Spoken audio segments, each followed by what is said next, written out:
Hey loves, welcome to my channel. My name is Winnie Jean. If you're new here and if you're returning, then hey girl, how you doing?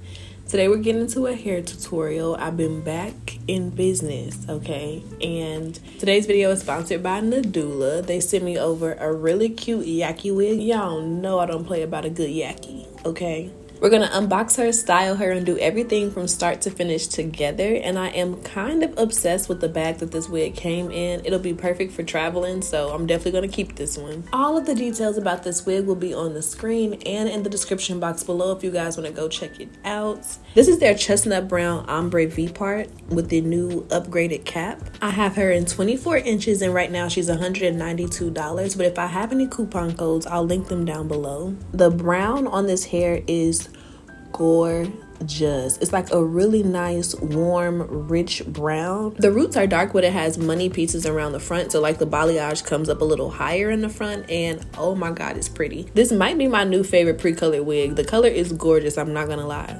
But let's get into the cap construction. We have the seamless part with no tracks, clips around the part for security, combs on the side and in the back, as well as an adjustable band and a drawstring to customize the cap size. All you have to do to adjust the drawstring is pull on the little circle and it'll adjust your cap to your liking and your head size, which is genius. You honestly could get away with taking out the elastic band because with the drawstring you kind of don't need it unless you're like working out or being really active. If you're about to get into a little tussle, you might want to double up on the security, but I think the average gal is gonna love this.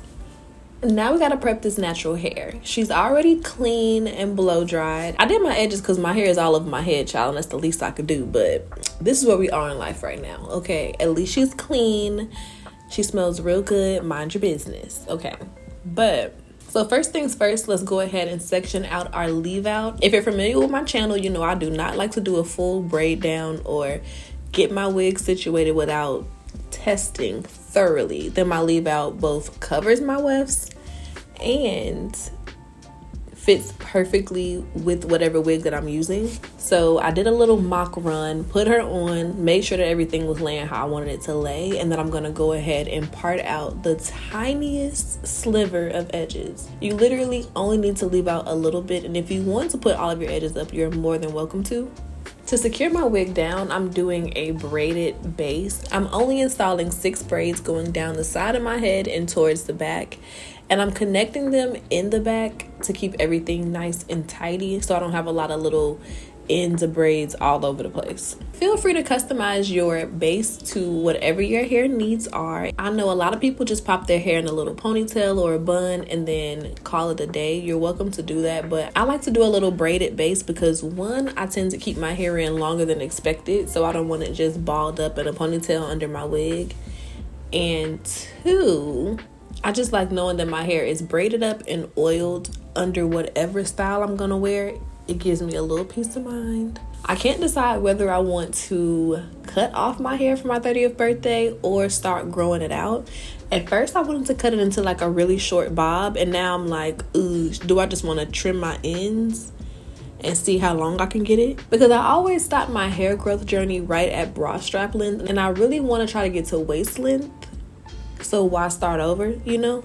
But also I want my hair to be waist length and really healthy, so I might want to start over just to kind of get a clean slate, get a new routine going. We'll see.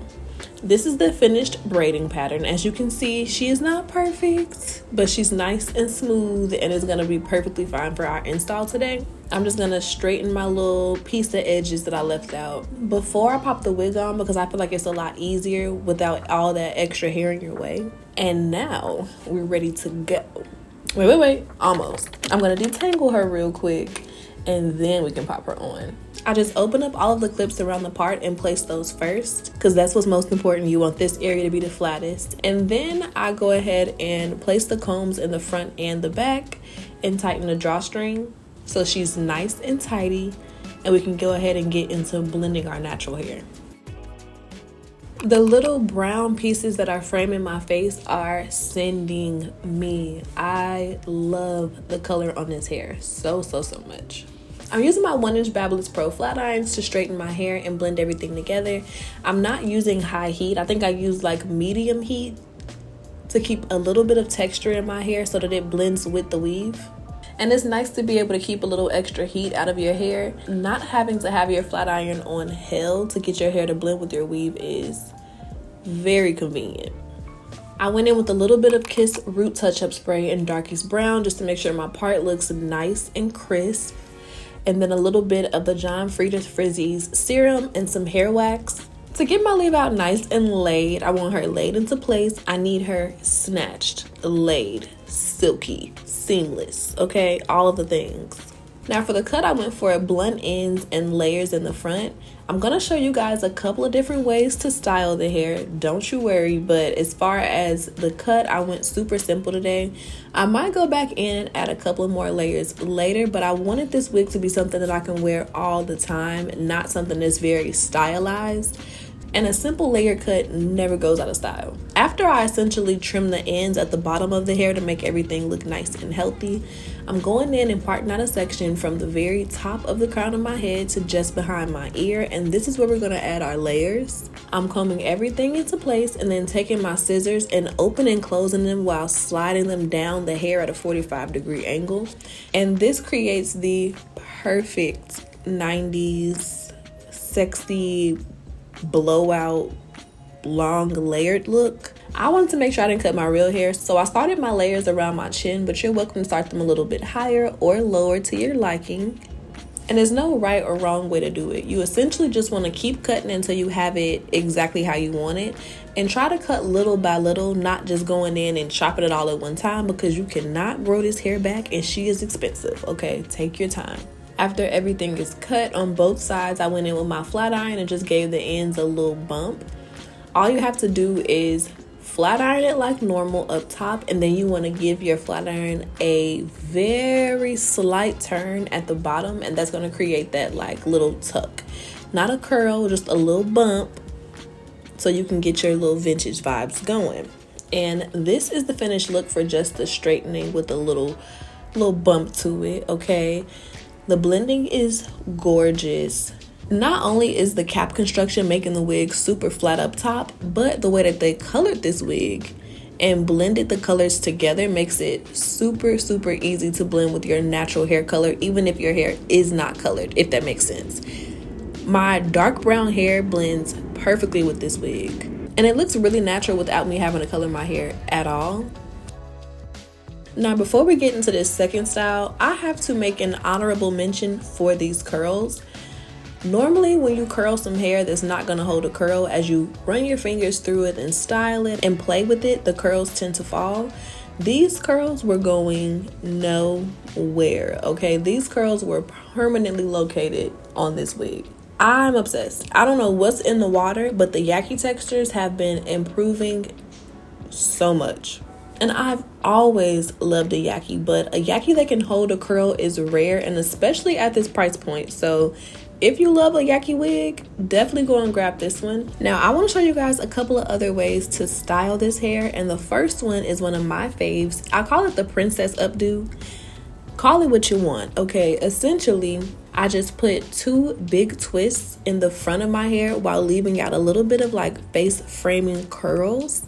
And then I put those in a little bun in the back and top it off with a little mini claw clip. Now, to make sure your track's not showing, honey, you want to adjust her a little bit. Give her a little tuck here, a little pull here, make sure that everything is in place. And if you want to, you can top it off with a little bit of hairspray, but I was going for a softer look today, so I just left it as is. And it is so cute, so soft, very cottagecore, vintage vibes. I read self-help books and I live, okay? I live. The cap construction is amazing, and right now I'm styling her in a cute little updo situation, and it's a messy one, okay? It starts off with a little bun in the middle, and then I went ahead and started to just grab other little pieces and pin them into place until I had it exactly the way that I liked it. I popped a little mini claw clip in the back of this one too, and this is more of like a messy curly bun situation. But I love her. This one is given like the baddie who ran for student government president. Like, I mean business, but I'm also a glam girl. Very like Dolly Parton x Beyonce x Pamela Anderson. If they all got together and had a child, if that was possible, this hairstyle is her, okay? She's very soft, very romantic, and I love her. I hope that you guys really enjoyed today's video. Again, all of the information about the hair will be down below in the description box, and I will see you in my next video. Bye, babes.